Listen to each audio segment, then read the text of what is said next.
মাকে মায়ের মতন ভালোবাসুন আর বিবিকে বিবির মতন ভালোবাসুন। যে মাকে ভালোবাসবেন এদিকে বিবিকে মারবেন, তা করলে হবে না। কারণ হাসরের ময়দানে আপনার বিবির কাছ থেকে আল্লাহ সাক্ষী স্বরূপ নেবেন। যদি আপনার বিবি বলে যে আমার স্বামীর কাছ থেকে আমি সন্তুষ্ট হয়েছি, তবেই তুমি জান্নাতে যেতে পারবে।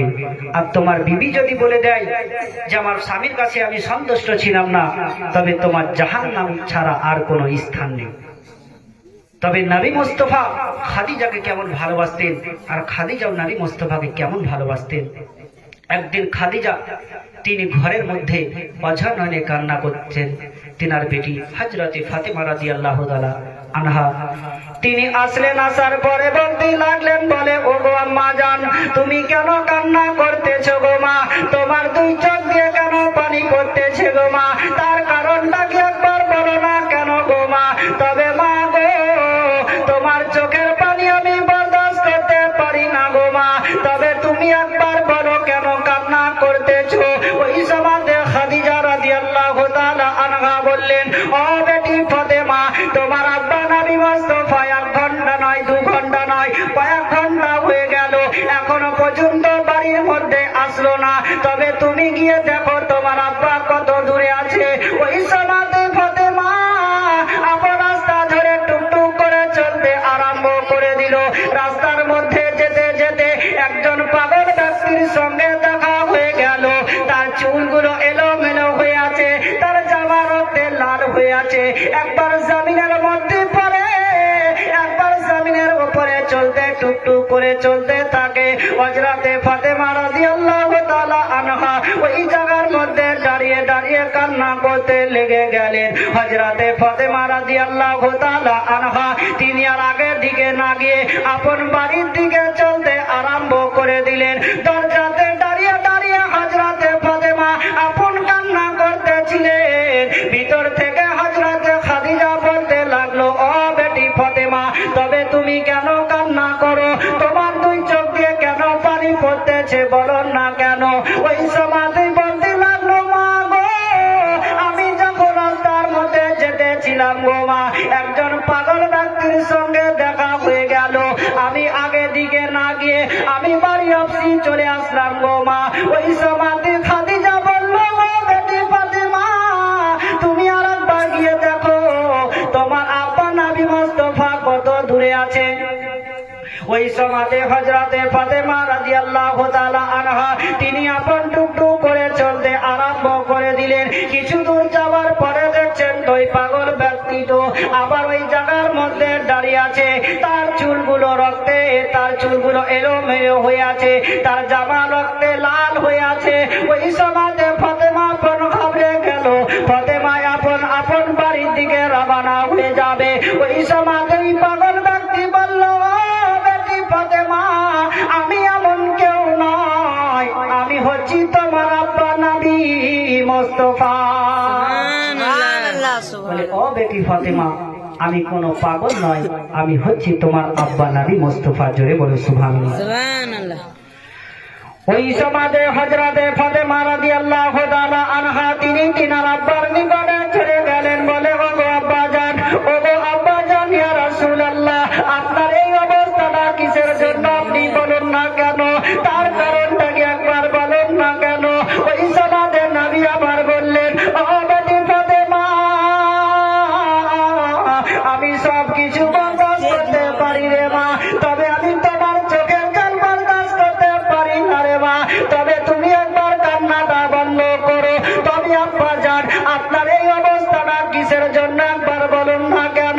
ওই সমাজে নবী আমার বললেন, ও বেটি ফাতেমা, আমি যখন ইসলাম প্রচার করার জন্য গেছিলাম, তারা আমাকে চিনতে না পেরে তারা আমাকে পাথর নিক্ষেপ করেছিল। তবে ফাতেমা, এমন একটি জামানা আসবে গো, ইট পতঙ্গ তরুলতা সকলে পড়বে লা ইলাহা ইল্লাল্লাহ, লা ইলাহা ইল্লাল্লাহ, লা ইলাহা ইল্লাল্লাহ, মুহাম্মাদুর রাসূলুল্লাহ সাল্লাল্লাহু তাআলা আলাইহি ওয়াসাল্লাম। ওই সমাজে হযরতে ফাতেমা রাদিয়াল্লাহু তাআলা আনহা তিনি তেনার আব্বাকে সঙ্গে করে নিয়ে আপন বাড়ির দিকে চলতে আরম্ভ করে দিল। বাড়িতে যাওয়ার পরে নবী আমার একবার হাত মেরে দিল। নবী আমার যখন খাদিজাকে ডাক মেরে দিল আর সঙ্গে সঙ্গে খাদিজা দরজাখানা খুলে দিল। খাদিজাকে নবী আমার বলতে লাগলেন, ও খাদিজা তুমি দাঁড়িয়ে আছো? তবে খাদিজা গো, ওই সমাজে খাদিজা বলতে লাগলো, ইয়া রাসূলুল্লাহ, ইয়া হাবিবাল্লাহ, নবী গো আপনার এই অবস্থাটা কিসের জন্য একবার বলুন না কেন?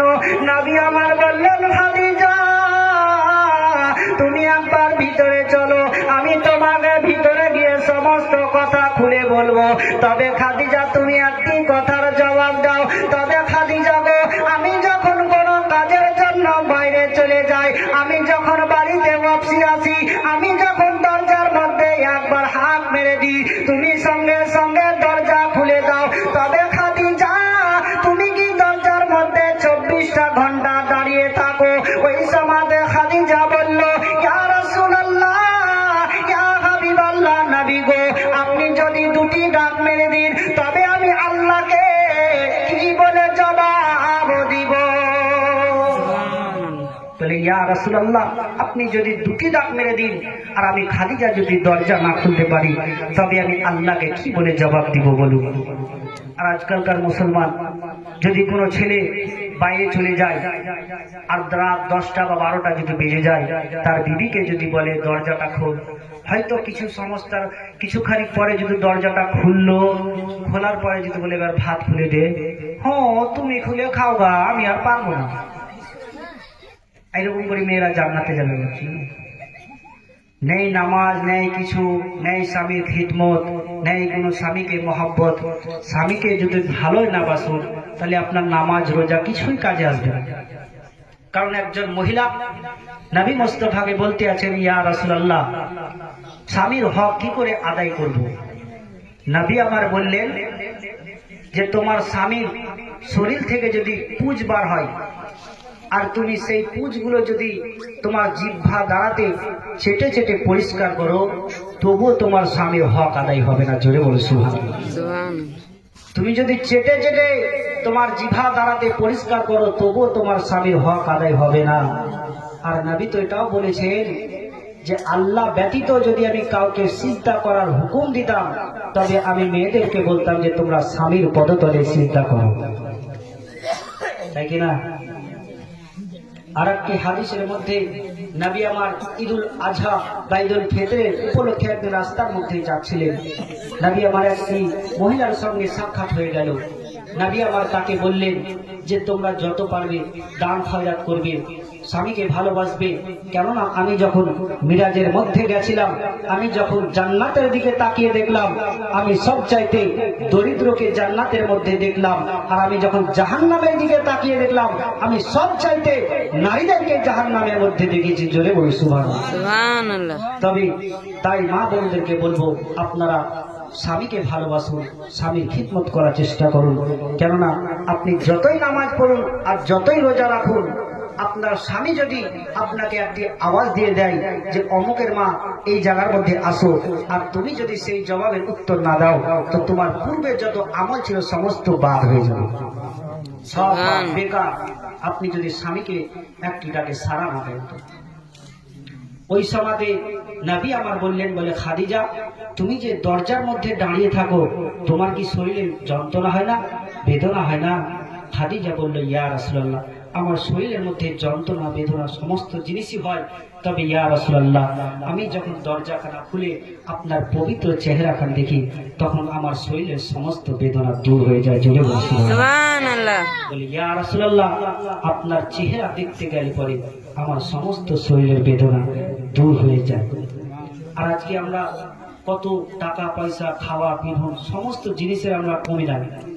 আর একজন সাহাবী যার নাম হচ্ছে আব্দুল্লাহ আনসারী, তিনি এত গরিব ছিলেন যে তিনার স্বামী স্ত্রীর পরনের মাত্র এখনো একটি কাপড় ছিল, একটি কাপড় ছিল। হযরতে আব্দুল্লাহ আনসারী নবীর পিছনে নামাজ পড়ার জন্য মসজিদে নববীতে চলে যেতেন, কিন্তু নবীর পিছনে নামাজ পড়তেন কিন্তু মুনাজাতটা করতেন না।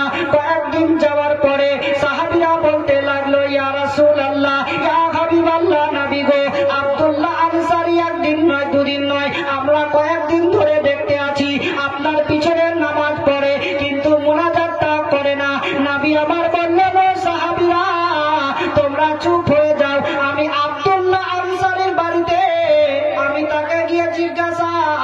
করব। তিনাদের কেমন আদর্শতে ছিলেন দেখুন। আজকে যদি আমাদের মসজিদের মধ্যে কারো যদি কিছু ভুল হয়ে যায়, তাকে ওইখানে এত বিয়াদবি করে সেই ব্যক্তি আর নামাজ পড়তে আসার মতো ক্ষমতা রাখে না, সে লজ্জাতে আর আসে না। এমন এমন বয়স্ক মানুষও আছে, যদি নামাজ পড়তে না পারছে কোন যুবক ছেলেরা এমন ভাবে টিটকার মারছে, সেই যুবক আর নামাজ পড়তে আর মসজিদে আসে না। দেখা যায় হয়তো আপনাদের দিকে নাই, কিন্তু আমাদের দিকে বহুত আছে। ওই সমাজে নবী আমার টুকটুক করে আব্দুল্লাহ আনসারীর বাড়ির দিকে চলতে আরম্ভ করে দিলেন। নবী আমার আব্দুল্লাহ আনসারীর বাড়িতে যাওয়ার পরে নবী আমার একটি আওয়াজ দিয়ে দিলেন, নবী আমার সালাম দিয়ে দিলেন, কোনো জবাব আসলো না। দ্বিতীয়বারে নবী আমার সালাম দিলেন, তবুও কোনো জবাব আসলো না। তৃতীয়বার সালামের জবাব কোনো আসলো না। ওই সমাজের নবী আমার ওয়াপসি মসজিদের নবীর দিকে চলতে আরম্ভ করে দিলেন। এদিকে ভিতর থেকে আব্দুল্লাহ আনসারী বিবি বলতে লাগলো, ওগো স্বামী গো, ওগো আমার মাতার মনি নয়নের তারা, তার জন্য সারা জাহানকে সৃষ্টি করা হয়েছে, ওই বিশ্বের নবীজি আমাদের দরজার মধ্যে এসেছিল। তবে স্বামী গো, নবী মুস্তাফা একবার নয়, দুইবার নয়, তিনবার সালাম দিয়েছে। সালামের জবাব দেওয়ার না কারণে হয়তো নবী মুস্তাফা নারাজ হয়ে গেছে। আর নবী যদি নারাজ হয়ে যায়, তবে আল্লাহ নারাজ হয়ে যাবে। সুবহানাল্লাহ। বলে স্বামী গো, আপনি টপ করে নবী মুস্তাফার নিকটে চলে যান। ওই সমাজে আব্দুল্লাহ আনসারী আপন পিছন পিছন চলতে আরম্ভ করে দিলেন। কিন্তু আব্দুল্লাহ আনসারী পিছন থেকে ডাক মেরে বলতে পারতেন, ইয়া রাসূলুল্লাহ আপনি দাঁড়িয়ে যান, তিনাদের আদর্শটা দেখুন না কেন। আর আজকে মুসলমান আমাদের যদি কোনো মৌলবীর সাহেবের সঙ্গে কোনো দরকার হয়ে যায়, আমরা যদি চলতে লাগি, মৌলবী সাহেব আগে আগে চলছে আর আমরা যদি পিছন পিছন চলি, আমরা বলি হে মৌলবী দাঁড়িয়ে যাও। আমাদের আদর্শ এটাই। আর সাহাবীদের আদর্শ দেখুন, ওই সমাজে সাহাবী আপন টুকটুক করে নবী মুস্তাফার নিকটে চলে গেল। ওয়ালাইকুম আসসালাম, ওয়ালাইকুম আসসালাম বলে সালামের জবাব দিয়ে দিল। ওই সমাজে আব্দুল্লাহ আনসারী বলতে লাগলো, ইয়া রাসূলুল্লাহ, ইয়া হাবিবাল্লাহ, নবী গো, আপনি আমাদের দরজাতে এসেছিলেন, তার কারণটা কি? আপনি একটু বলুন না কেন? নবী আমার বললেন, ও আনসারী, তুমি আমার পিছনে নামাজ পড়ার জন্য চলে যাও, তবে কি তোমার মুনাজাতটা পছন্দ হয় না? তোমার কি দুআ আমার পছন্দ হয় না?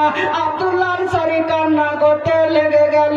আব্দুল্লাহ আনসারী বলল, ইয়া রাসূলুল্লাহ, ইয়া হাবিবাল্লাহ, নবী গো, আপনি যদি আমাদের বাড়িতে চলে যান, তাহলে আপনি বুঝতে পারবেন যে আপনার পিছনে নামাজ পড়ে কেন মুনাজাত করি না।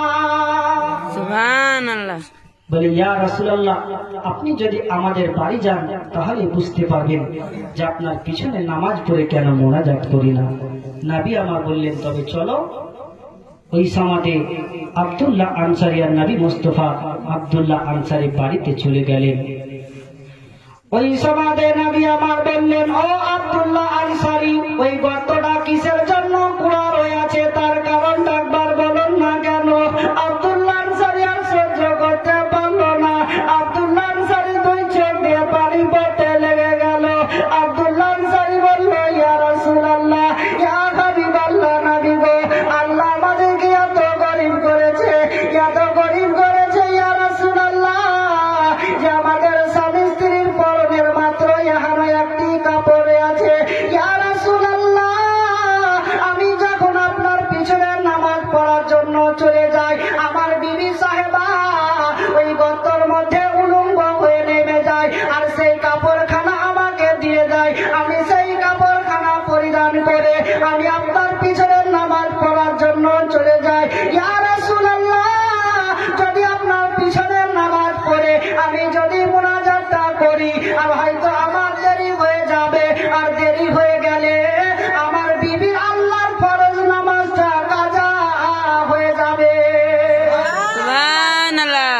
ইয়া রাসূলুল্লাহ, আমি যদি আপনার পিছনে নামাজ পড়ে যদি মুনাজাত করি, হয়তো আমার দেরি হয়ে যাবে, আর দেরি হয়ে গেলে আমার বিবির আল্লাহর ফরজ নামাজটা কাজা হয়ে যাবে। ওই সমাজে নবী আমার বললেন, ও আব্দুল্লাহ আনসারী, চলো চলো, তুমি আমার সঙ্গে মসজিদে নববীতে চলো।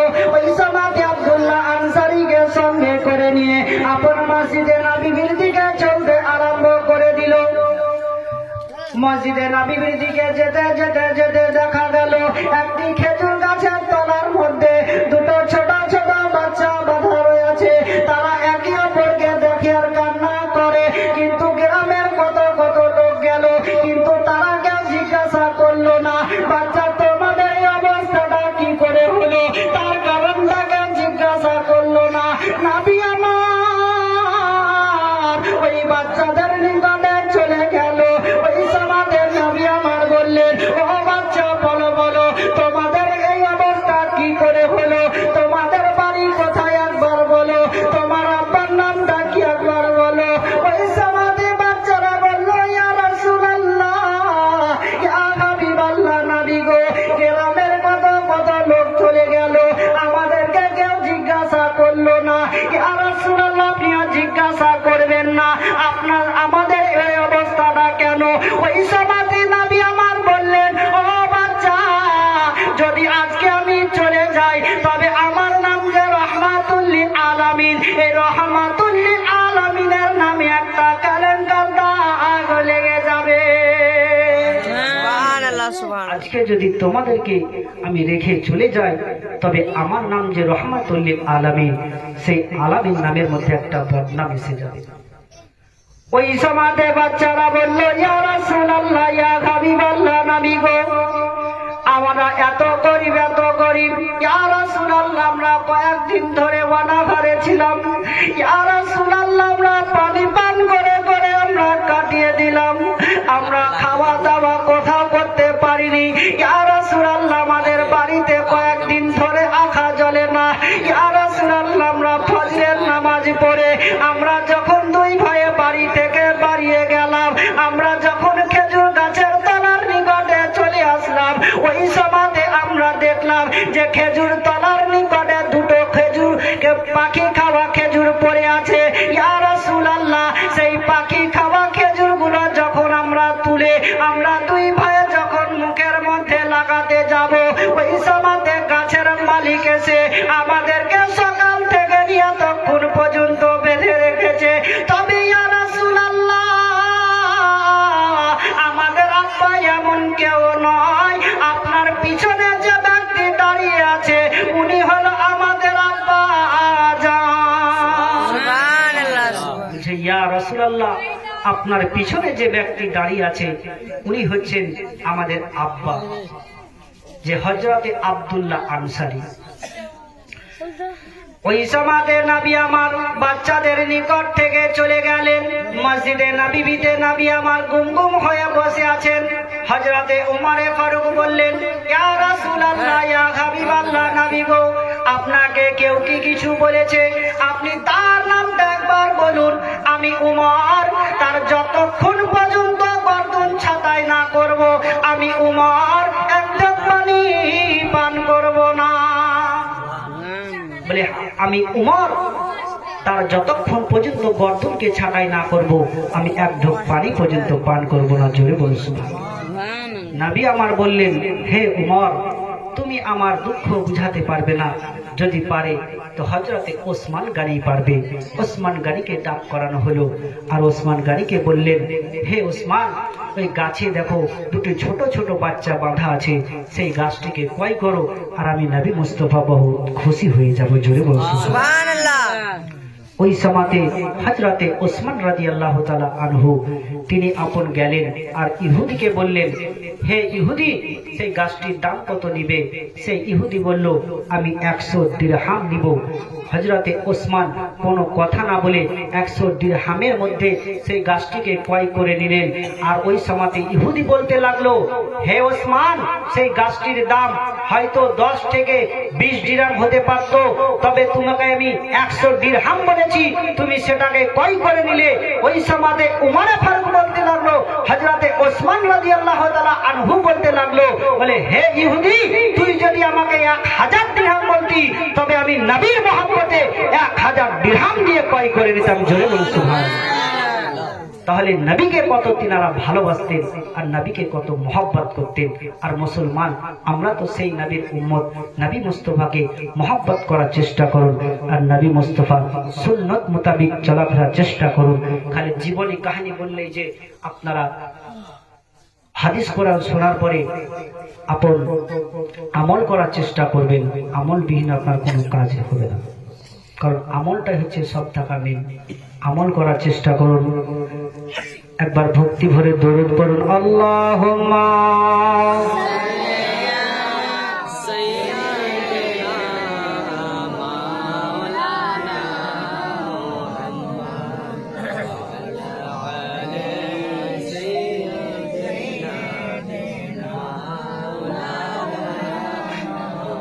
সাল্লাল্লাহু তাআলা আলাইহি সাল্লাম। থাকবো কেমন আধারে কঠিনই কবরে, ওগো আমার আল্লাহ, মুহাব্বত সুবহানাল্লাহ। থাকবো কেমন আধারে কঠিনই কবরে, ওগো আমার আল্লাহ, কাঁদি তাই আছাড়ে জানাই তোমার দ্বারে, ওগো আমার আল্লাহ। কবরে লাইট থাকবে? কিছু থাকবে না। তাই কবি বলছেন, যে ঘরে নাই বাহাতি নাই সাথী গো, যে ঘরে নাই বাহাতি নাই সাথী গো, না আছে খাটো বিছানা, না আছে খাটো বিছানা, কঠিনই কবরে, ওগো আমার আল্লাহ, কঠিনই কবরে, ওগো আমার আল্লাহ। থাকবো কেমন আধারে কঠিনই কবরে, ওগো আমার আল্লাহ। যেদিকে তাকাই আপন কেহ নাই, সাদা কাফন শুধু আমার গায়, উপরে বাখারি মাটি চারিধারি, একলা আমি শুধু মাটির বিছানায়। যেখানে নাই সাথী নাই বাতি গো, কে নিবে আজ খোঁজ আমার, কে নিবে আজ খোঁজ আমার, কঠিনই কবরে, ওগো আমার আল্লাহ। আল্লাহুম্মা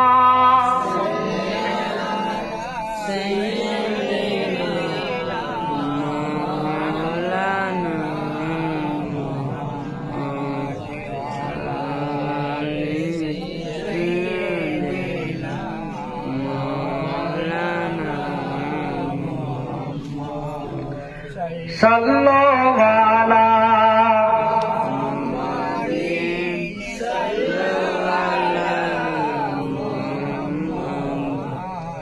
হরদম জবান সেনে কালো।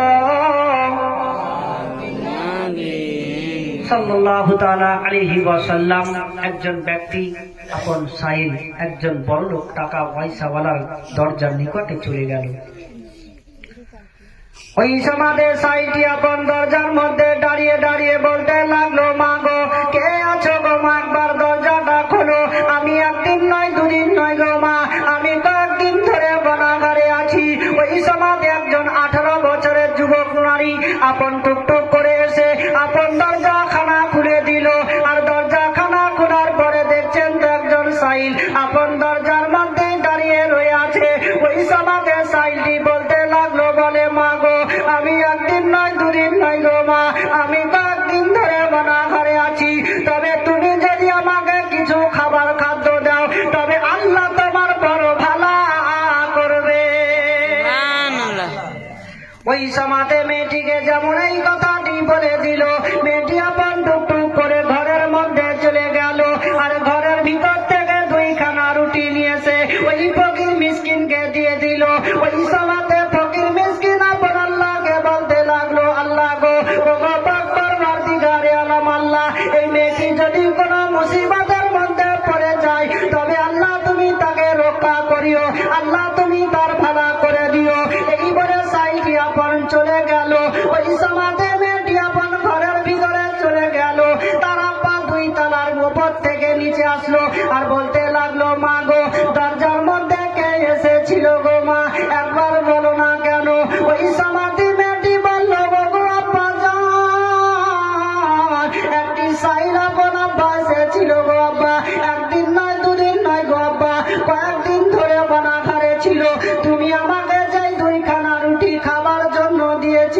আমি সেই 2 খানা রুটি নিজে না খেয়ে আমি ওই ফকির মিসকিনকে দান করেছি। ওই সমাধি তার আব্বা ভিতর থেকে একখানা হাইসা নিয়েছে, তার মেয়েকে বলল, বেটি রে তুমি কোন হাত খানাতে দান করেছো বলো না কেন? মেয়েটি বলল, বাবু আব্বা জান আমি এই ডান হাতে দান করেছি। আর যেমনি এই কথাটি বলে দেওয়া ওই সঙ্গে সঙ্গে তার আব্বা তার হাতখানাকে কেটে নিল, তার হাতখানা জমিনের মধ্যে পড়ে গেল, হাতখানা বন লাফাতে আরম্ভ করে দিল। মেয়েটি বলতে লাগলো, আল্লাহ গো, ও গো পাক পরওয়ারদিগারে আলম আল্লাহ, আমার ভাগ্যে নসিবে গড়াই লেখা ছিল গো আল্লাহ ওই ফকির মিসকিনকে দান করার অতি ফলে আমার আব্বা জান আমার হাতখানা কেটে নিবে। তবে আল্লাহ গো আমি এই কৃপণতা বাপের নিকটে আর থাকবো না। বলে আল্লাহ